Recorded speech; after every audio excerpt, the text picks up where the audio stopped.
everyone, it's me, Juan, Give Me 54 bit video. Today, we're back. So, continuing off where we're going to be going off, we're going to be giving this new era of the Game Theorists a chance. This time, it's going to be Tom. So, Tom, I salute you, sir. Welcome to the Game I congratulate you for being the new host of Game Theory. And, I figured, why not? We're going to test the waters. We're going to see, how well he's doing with this. But anyways, we're going to be talking about Poppy Playtime, Don't Trust Ollie. I mean, shoot, I'm pretty sure I did a video like this as well. But, yeah, I 100% agree. I don't trust Ollie. And you can blame Gregory on that one from FNAF Ruin. But anyways, without further ado, let's go.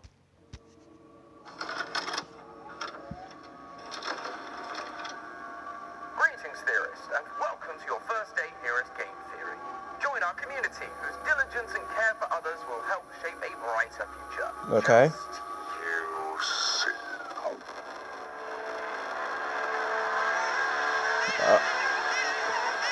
Jeez.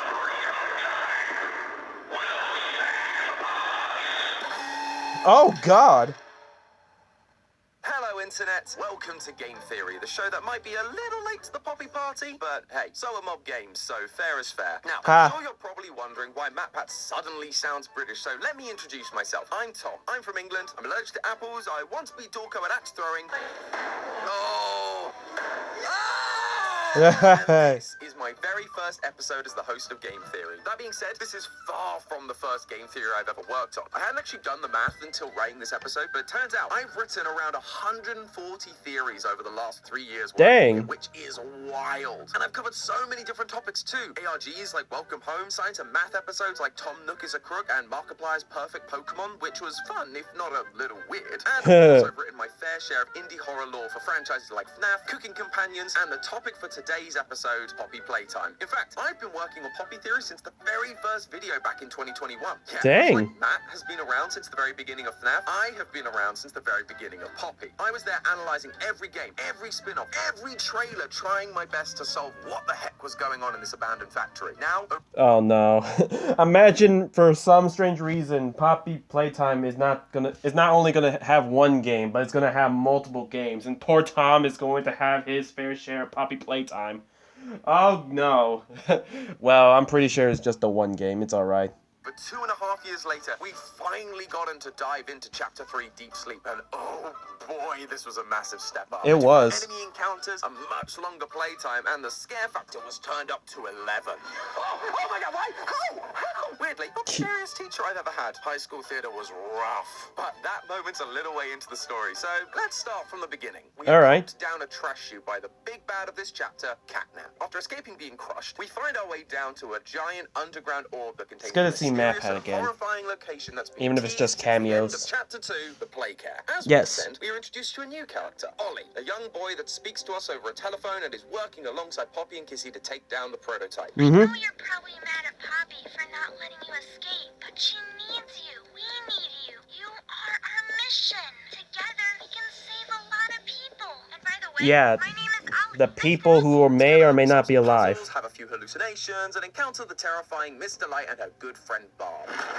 Finally, after all that, we come face to face with Catnap. And hey, a final showdown that isn't a chase sequence. Look at you, mob games. You were growing up. After electrocuting Catnap, the prototype lowers his hand from the heavens. Catnap kneels in worship of his god, and 1006 stabs him in the face. We bring back the power to the Play Care, divert the red gas, and use the elevator to escape even lower into the facility. Seriously, how deep does this factory even go? Eventually, this game's gonna be us just trying not to melt from the heat of the Earth's core. But as we that is kind of true. Scream of Kissy Missy fighting something. Poppy yells after her, but we're too late. We lose the light, darkness takes over, and the chapter ends. It's very setting up Chapter 4. Definitely made the wait worthwhile, but mob games didn't just increase the quality of the mechanics. They also filled it to the brim with the good stuff. That's right. This Sky Dome is bursting at the seams with lore. We've got lore, notes, death messages, all that show us that we were right about the red gas, what the Hour of Joy was, and when it happened. But while this chapter proved some of those theories right, it also threw other theories into question. Namely, what what is the true identity of the prototype? For a long time, we believed it to be the CEO of Playtime Co., Elliot Ludwig. However, Yeah. with the reveals of this chapter, I'm no longer certain that's the case. What? And it all comes down to two characters. Our newest helper and guide through the playcare, Ollie, and the often ignored and angry character we hear about from the VHS tapes, Rich. Something old and something new. Feels kind of fitting for my... Rich? Oh, right, Rich. I think he was the one who was complaining about the cardboards. I mean, I still think it was Thomas Elliot, to be honest, but I also was talking about Ollie for a second because, like, the prototype can mimic people's voices, so it's not far of the question that Ollie suspiciously was talking with us through a phone and nothing else. Kind of like how Gregory, or should I say the mimic, was talking to us through the walkie-talkies in FNAF Ruins. So I'm not saying I'm not against Ollie being the prototype, but it's interesting to see Rich being considered. First episode, really. Step into my shiny metal cable car, friends. It's time for us to find the truth hidden inside this horrifying factory. All right. Makes me feel like Willy Wonka. Come with me, and you'll be in a world of pure annihilation. Eat your heart out, Chalamet. So to kick things Dang. off, why do I think Elliot Ludwig is deconfirmed as the prototype? Well, in this chapter, there is a radio program we hear playing while exploring Home Sweet Home. Local authorities report that the body of a young boy has been found on the estate of the late Elliot Ludwig. Organs as well as key bones for the skeletal structure were reported missing from the body. A child's Yeah. body was found at his home missing bones and organs. The pieces that That's we know crazy. are being used to create these bigger bodies, thanks to Yeah. some paperwork discovered during the Chapter 3 ARG. This flies in the face of our initial theories that Elliot wasn't aware the experiments were being done. Now, it does say that this was the home of the late Elliot Ludwig, meaning that he's dead when the body was discovered, but that doesn't mean that he was dead when the body was placed there. And given how explicit this is, it feels like the devs are trying very clearly to show us that he knew what was going on. In our recent timeline episode, Dang. our proposed solution was that he was aware, but lost his memory during the conversion process, like we see happen to Thomas Clark during the restoration VHS tape. That's why he turns on the staff despite being involved in the experiments himself. However, I'll be the first to admit that this is pretty speculative. We've not True. heard from Elliot Ludwig himself outside of the announcement for Playcare. We've assumed that he would become angry because we feel like he wanted to help the kids rather than hurt them, thanks to the action posts around the factory. But it's a pretty loose connection. I also found this post from Reddit user Infinite Universe on the Game Theory subreddit that showed a drawing from Elliot Ludwig's office during Chapter 2. This drawing is addressed to Elliot, but notice what's at the top of the picture. Mummy Longleg's arm, meaning Mummy, experiment 1222, had to be in existence while Elliot Ludwig was still alive. So Oh. it cannot be experiment 1006. It's basic math. So this isn't exactly new evidence for Chapter 3, but it is great evidence nonetheless, and it was certainly new to me. Good job on finding that. That is So interesting. it's not Elliot Ludwig, then who is the prototype? For that answer, we need to take... I mean,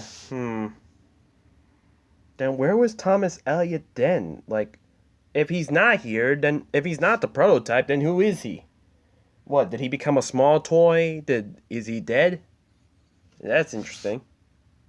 a look at our something old Rich. If you have no Rich? idea who I'm talking about, I don't really blame you. To be honest, What are you talking about? Who he was between chapters. Despite appearing in every installment, he doesn't seem to have any connection to Nah, the story my boy whatsoever. Rich He is was working in him. the storage rooms in Chapter 1. He got demoted in Chapter 2 to the, quote, Island of Misfit Toys, which, you know, nice Rudolph reference there. But Ha. time's the charm, I guess, because now in Chapter 3, he's back with another VHS in one of the caves we explore outside the Playcare. When I heard his name, I realized he had to be important to all this. And thanks to this new He's literally VHS, been I appearing think in we know 3, why. and I'm I'm pretty interested sure he's to gonna see if appear at anything jumps 4. out to you. I take it you're not a fan of displays, are you?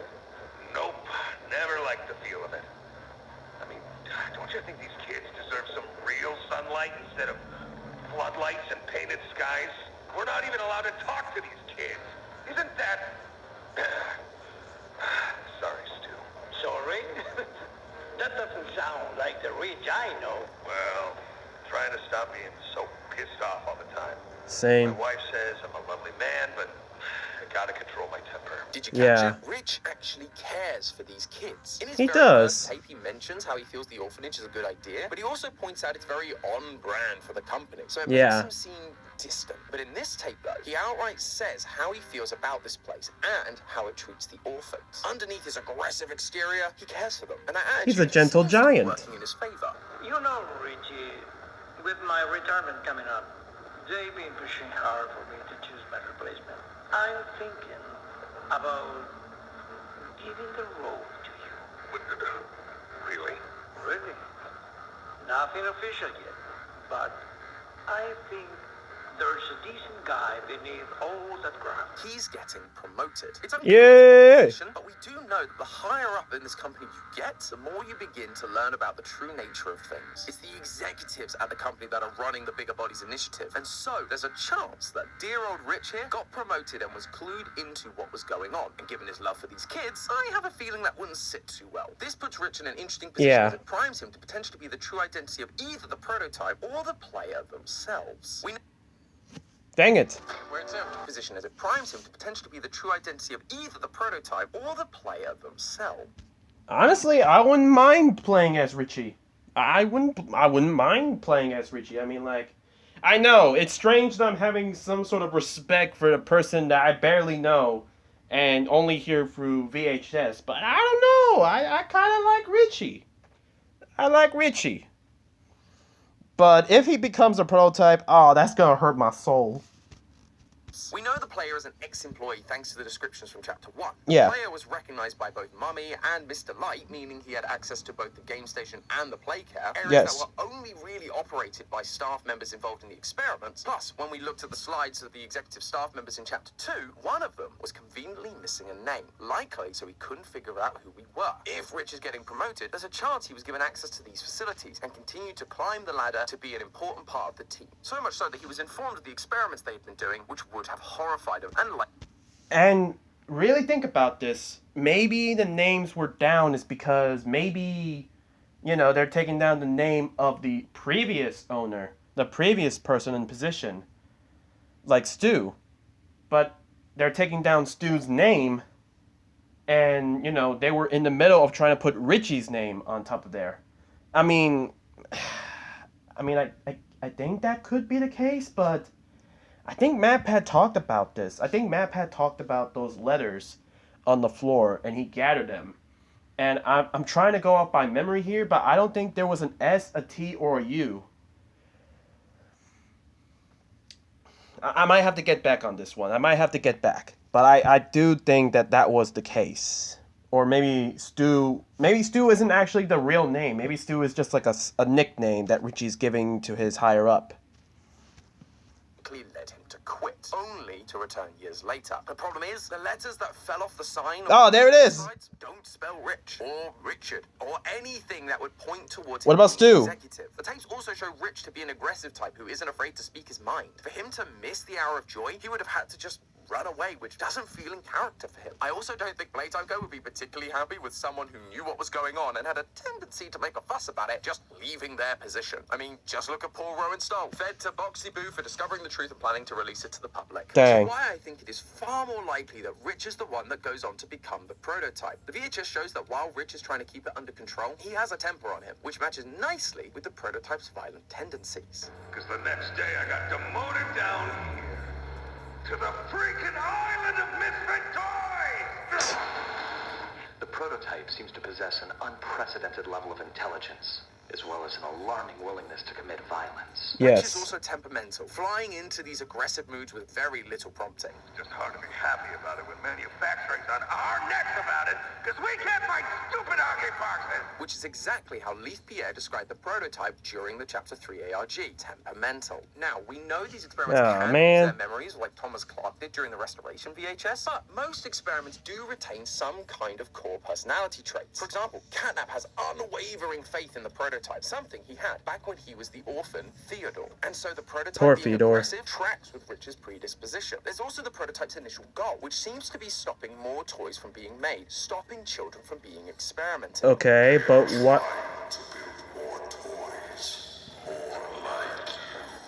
Okay, but why would Richie kill Fedor then? Does it add up, really? I'm not sure.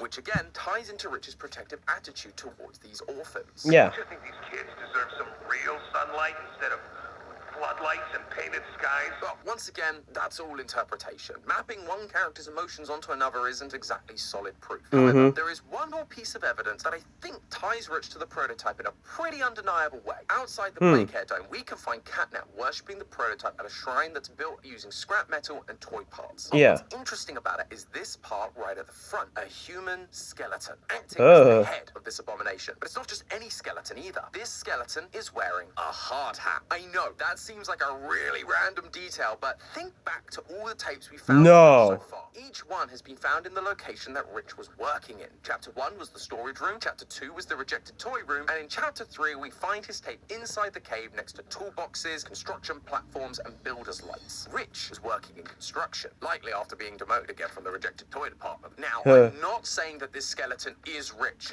Better not. I'm saying that much like the shrine is symbolically showing us the prototype and how it's made of lots of toys, this skeleton is symbolically trying to tell us that Rich, a construction worker, is the human inside the prototype. A man No, who's not my angry at the company boy. destroying the lives of these innocent children, and so given the opportunity, took revenge. It also lines up pretty well from a timeline perspective. It might be easy to think that if Rich became the prototype, he couldn't be angry at the company or their experiments, as the children weren't turned into toys until after the prototype was made. But that isn't necessarily the case. Remember, the prototype is experiment 1006. In Yes. Elliot Ludwig's office, there's a note talking about the experiment using poppy gel to revive dead rats. It's the one that has the line about using larger subjects, i.e. children. This test was labeled 814. Almost 200 experiments before the prototype came into existence, meaning there were 200 failed experiments before they found success. This is what Rich discovered. The plans to turn these kids into monsters. Maybe he even witnessed those 200 experiments fail. The lives of those orphans lost in the pursuit of science, innovation, and cheap labor. So he did what he always did. He complained. He tried to get it shut down, but obviously it didn't work. And Playtime Co. did the only thing they could do to stop him going. The only thing they can do, being scummy. Helping to create the first successful experiment, 1006. And so he rallied the toys to help him take revenge on those who harmed them, promising them the one thing they've longed for. Oh, come on. Toys to help him take revenge on those who harmed them, promising them the one thing they've longed for. Oh, yeah, that music video. That is a clip from the song Sleep Well by CG5, a song made in partnership with Mob Games and was posted to the official Mob Games YouTube channel. It is an absolute bop, but what's more important is the extra lore hints it gives us. The song shows the toys prior to the Hour of Joy, repeating over and over again that they want freedom. This was the reason for rebelling and causing the Hour of Joy. This is what the prototype was promising them, and as we know, they succeed. They kill off all the staff members, they have control of the factory, save the orphans, and yet, when we return, the toys are still here. Still serving 1006. They never got their freedom, but why? Well, in the song, we do hear this repeated lyric, an artificial facade from a fraud of a god. And it makes way more sense when you check out the other version of this song that was released on the same day on CG5's channel. The song is exactly the same, but the video is different. It's set after the Hour of Joy, with a destroyed Playtime Co. factory, scratches, dust, and blood lining the walls. The toys are still singing about freedom, even now. And so it feels like Mob Games spelling out that 1006, the only character we know that has been compared to a god, is a liar. And we can see a this fraud in the Chapter 3 death screens. We've believed for a while that these death screens are not coming from just one person, but rather multiple. Most notably, however, any message with capital letters seems to be coming from 1006 himself. And in this game, one of them stood out to me. This research must stay buried. Nobody may leave. He was never going to let the toys leave the factory. Instead, he wants to keep everything locked away. And I get it. I'm not sure the world is going to be super accepting of a bunch of flesh-eating sentient toys. But more importantly, if all these experiments were done in the pursuit of cheap labor and eternal life, it wouldn't take long for others to try and do the same thing again, harming more children and causing more pain. The toys from Playtime wouldn't be safe either. They would become case zero in these new experiments, picked apart and tortured so they could figure out what makes them tick. It would mean more pain and suffering for those who've already suffered enough. As one of the death messages says, these... Oh, dang, that's... Shoot, that's... Dang, that's right, I guess. I mean, like... Let's be honest, if... I mean... Right, like, you're right. Because, like, they're just gonna pick them apart, see how it works, and then they'll try to do it again. And if it fails, up to the next one. And then the next, and then the next. Like, dang! We humans suck. souls deserve peace, which won't come to them if they are released into the outside world. But clearly they aren't at peace down in the factory either. Like the song shows, they're still begging for freedom all these years later. And now characters like Kissy Missy are helping us because they realize the freedom that 1006 promised them isn't coming. They're turning on him. They're restless, which then leads Catnap to tie up and torture anyone that loses faith. These so-called heretics, like we see with Dog Day. However, it is Poor Dog Catnap who is Day. blinded by his faith because another death message reads, "Burn this place to the ground."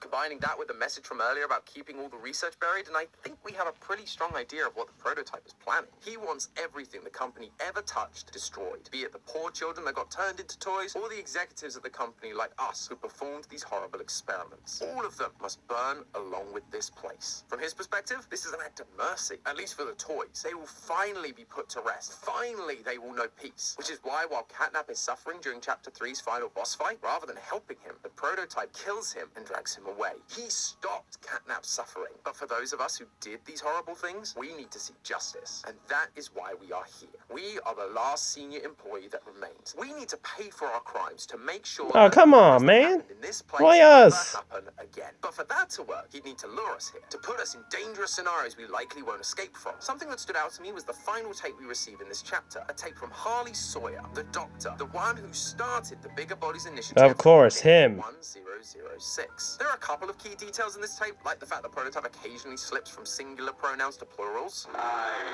possess. A question. You stick us.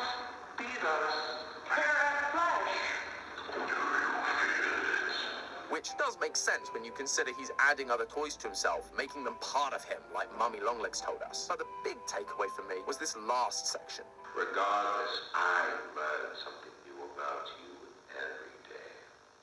Thank you. You thank me. Absolutely. I learn something new about you every day. 1006 has the ability to mimic voices. And Yeah. specifically, voices he's heard, rather than just voices of the people that are a part of him. That is the last thing they tell us about 1006 in this chapter. It's literally the parting words we get from these VHS tapes, which again tells me they're important to bear in mind when we look back at this chapter. And while I could make a joke about there being a robot that can mimic people down in the basement seeming a little bit familiar, I'm going to hold off because it actually ties into another character I promised to talk about today, our new helper, Ollie. Ollie felt like a weird addition to me in this chapter, and not just because he sounds exactly like Gregory from Security Breach. Hey, can you hear me? Ritz, Hear me? Gregory? I'm kinda lost. Is that Gregory?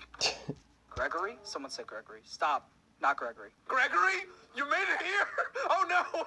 Who's this? Gregory? No. Gregory? Oh, no. Everyone, oust the mouse. Check this out. Look at the two Gregory. Yeah, you're not really helping. Gregory. Why you... Ooh.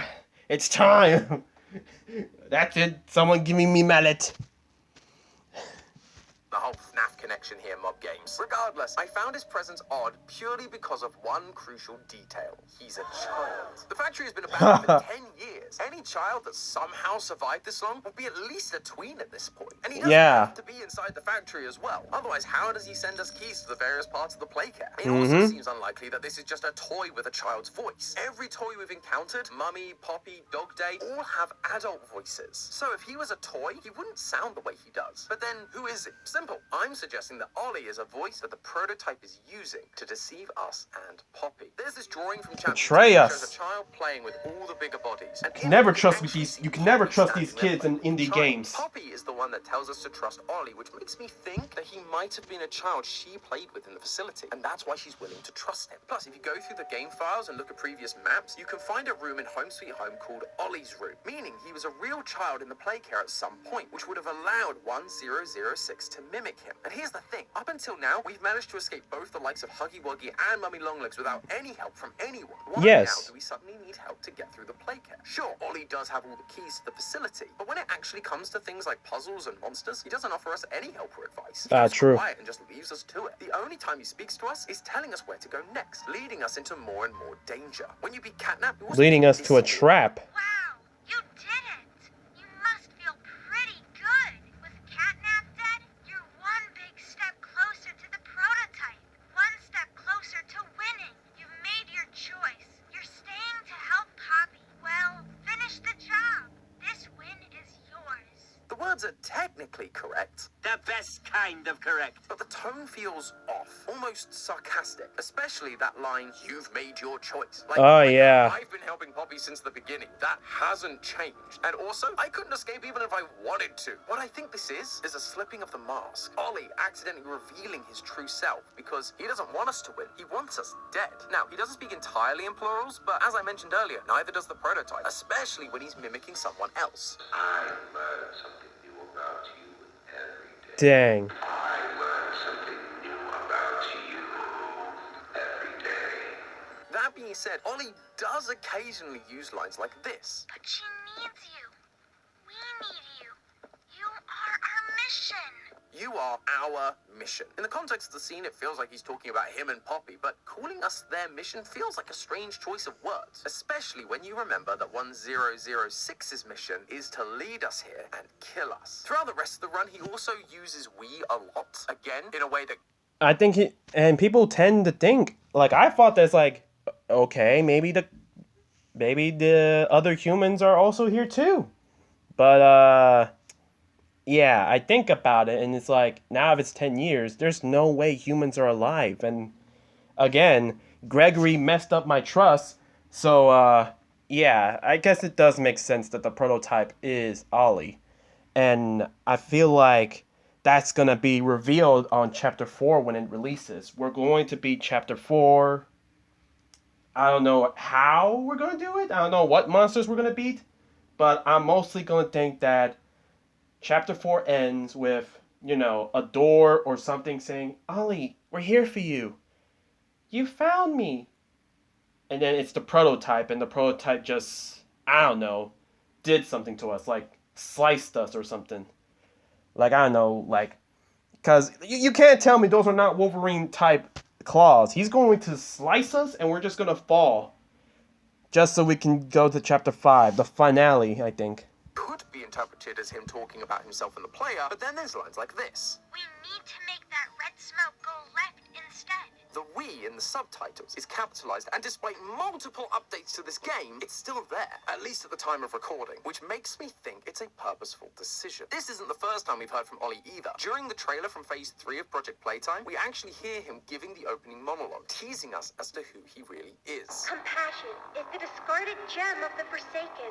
Call me a Forsaken soul. If that's not him admitting he doesn't care about us and our freedom, I don't know what is. Dang. He lost his compassion. Just like Rich, the prototype lost his compassion not only for his fellow staff members, but also for the children he wanted to protect. He will kill anyone that stands in his way, just like we hear happening to Kissy Missy at the end of the chapter. Him telling us that he is a wayward plaything cast aside and lost in the depths of abandonment is literally what happened to the prototype. He was just a plaything to Harley Sawyer, and then eventually cast aside into the depths of the facility once he finished serving his purpose. And remember when I said that 1006 speaks in capital letters? Well, in Project Playtime, the VHS tapes use the same capital letters, and its use of plurals seems to confirm that our theory that this is 1006 is right. We understand you desire answers. You wonder who we are. It was Yes. your doing that made us. And in Phase 2, we actually receive a gift from 1006. You may have noticed it. It is the phone, a telephone that will be oh so familiar to anyone that has played Chapter 3. Hey, can you hear me? The Dang. telephone, the monologue, the mimicking voices, it all points to our new friend Ollie actually being the prototype. A fake Ollie being our from a child op. he once knew to give us a false sense of security and allow us to be manipulated. All in the hopes of fulfilling his goal of burning down the company that has tortured so many people. But after all this time, the prototype, Rich, the once kind man who dared to stand up for what he believed in, he doesn't care who he hurts. You, Poppy, even the children he swore to protect. Their deaths are now just what it takes to see Playtime Co.'s legacy removed from the face of the earth. And so, if we want any chance of surviving the next chapter, we need to remember one thing. Don't trust Ollie. And also remember, that's just a theory. A game theory. All right. And that's the end of this video. I will say, Tom,